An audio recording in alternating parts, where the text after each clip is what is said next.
जय मातारे दर्शक बंधु अधिष्ठाती देवी घटगाँर माँ तारिणी दर्शन कर संकट नाश दुख नाश और मनस्कामना पूरण 1480 मसीह केन्दुझर तत्कालीन गजपति महाराज गोविंद भंजदेव माँ तारिणी मंदिर निर्माण कर माँ तारिणी अनेक पौराणिक किंवदंती रही प्राकृतिक सौंदर्य भरा माँ पीठस्थल आनंदपुर केन्दुझर मुख्य रास्ता पार्श्व माँ तारिणी मंदिर अत्यंत मनोरम देखा जाए।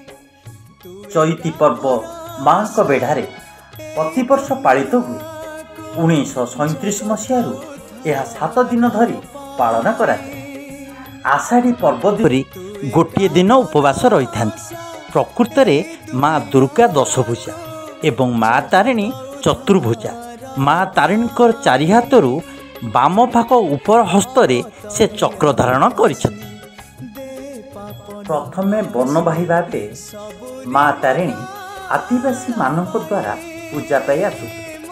माँ तारिणी मानसिक कले ताहा निश्चय पूरण हुए बोली भक्तों विश्वास। माँ समस्त दर्शकों मनस्कामना पूरण करंतु। जय माँ तारिणी जय माँ।